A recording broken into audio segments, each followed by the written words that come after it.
to you. Okay, for everybody's sake, we want you to learn, so pay attention. Okay. I came to class Tuesday, I have to talk. and I text my son. Yeah, they can't hear you in the back. I text my son to find out, if he was okay. Why? But a couple Explain of weeks why. ago, I took him to a Hoosier. Well, That's okay. I That's took him fine. to a Hoosier, and they ran tests on him and everything, and they said his troponins and everything was okay because he was had having chest these pain? chest pains. What do we call that name for chest pain? Angina. And he said that it will only happen at night. It wasn't. It wouldn't happen at daytime. It would happen at night. He said it felt like burning, and then it would go away. Why is nighttime worse? You're supposed to be rest at night. Why is your heart clowning at night? It's better to clown when you're up and about, right? When it's at night, it's not good. We literally call that your unpredictable angina, because the one that is predictable, we can treat it. Okay. So I texted him, and he said that he was going to take his daughter, my granddaughter, to school, and then he wanted to go to emergency. So I said That was that day you was in that seat that's when last I came, week. Tuesday. And then I'm like, hey, I just got to class, I didn't think it was, serious like that. And so I left, and I said, I told Dr. Shelley, I said, I think he's having chest pains again. And she said, get out of here like yesterday. So I got to the house, we dropped her off to school, and we're heading towards transportation because I didn't want to go to this other hospital. I wanted to go to the main campus. Okay. So as we heading up, you pronounce it, Attitude, right there before you get to Transportation Boulevard. He was sitting in the seat, and then he started going, and I looked, I'm like, I started calling his name, and he just kept going. I got in the middle turning lane, and I jumped out, and I opened up the car door, and I just started pushing, and pushing. And then he was just going, and his man was coming up. He said, hey, do you need any help? I said, yes. Call now. And then another lady asked, and I said, yes. So as I'm pushing, Doing chest compressions. we said, Right? chest compression. So he says, She said pushing. So That's your son, you pushing. yeah. So he says, we got to get him out of the car. Right. So we got him out, got him on the ground. Yes. And I called 911, and I'm trying to explain to them where we were. And so he started doing compressions, and when I looked down, my son was gone.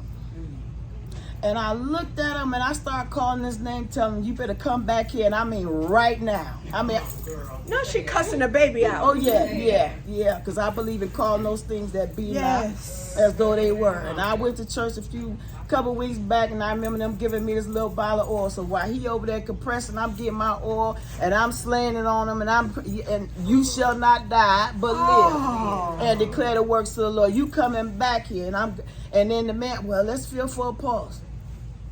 So he said, I don't feel nothing. I'm about to hit the ground. And then he started pumping again. I'm like, you ain't I'm about to hit the ground.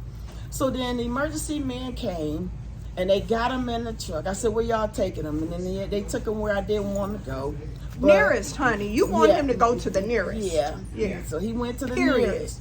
So I got there before they did. And I'm hollering and screaming out because I didn't know where that happened. I'm waiting on them. So when the EMS man got out the truck, I looked at him. He said, he's okay. He said, just don't touch him. I grabbed that man. I hugged that man so tight, and I was just crying and hugging. He said, just don't touch him.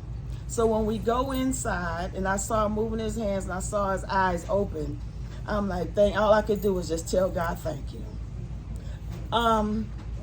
Then they had to life flight him to main campus, sure. which is where I was trying to get to. But Still if we had got on that freeway,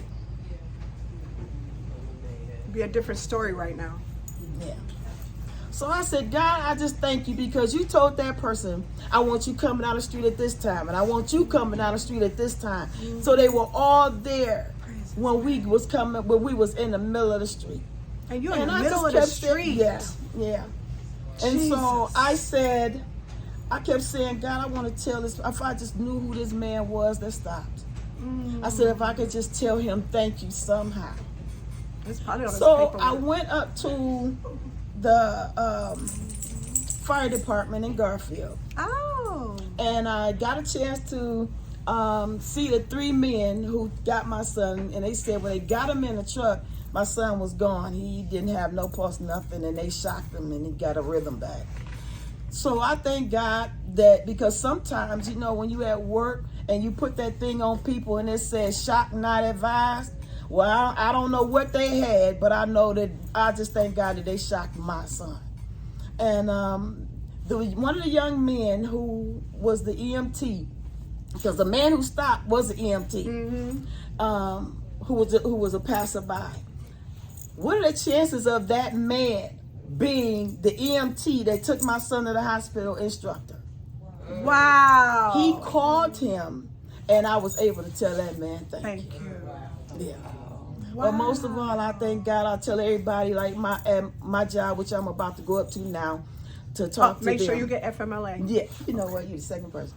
So we did that this weekend, nurses, at our boot camp, at our little toe-to-toe. So she says that her daughter has heart problems. I said, do you know CPR? She said, no. I said, you better take it. Yeah. Because I do it at work, but who knew that I would have to do it on my only job? My only. That's your only? That's my only. My only. A little guy just walked in the door and was like. And asked for CPR. Yeah. I thought that was ironic too. My only. What are his risk factors for the learning public? Smoke. Okay. Anything else? Drink. Okay. And he kept saying, I'm gonna stop smoking. I'm gonna stop smoking. Now. I'm gonna stop smoking.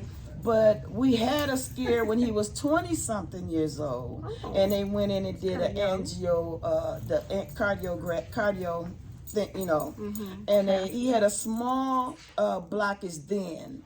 So now that blockage, that is just a coronary blockage. They said he has 2, but they said that's not what caused it.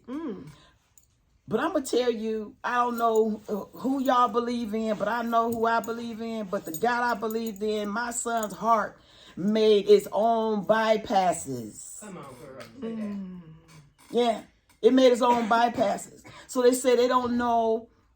He got to do a chemical stress test because they want to make sure. Now, let me tell you, he's doing good if they're going to do that to him because that's stressful in and of itself. So he really recovered nicely. So they said they want to make sure that the blood supply that's going to his heart is enough because they're talking about putting in the PVC, you know, the defibrillator. So if it ever happens again, God forbid, that he would have the shock, you know, that would bring his heart. But when they shocked him, he was in VFib. Yeah. Remember learning that? Yeah. Yeah. So all I know is I don't know. I said, you God, if my son was not here, I couldn't live in Ohio anymore. You know, I'm not from Ohio originally, but Where you from? Michigan. I'm a Michigander. But I don't know. Yeah. But I don't know if I could have stayed here. Yeah. But I'm telling you, and then it bothers. I know I'm going to eventually have to talk to somebody. I know I talk to God, but at night is when I have the problems of thinking, you know, what if I wasn't there? That could have happened to him in his sleep. PTSD. Yeah. Yeah. I love you. So tell your family, so much, baby. Tell your family to learn CPR. She is brave to tell us when she's young. Learn CPR. Learn CPR. Good luck. Now she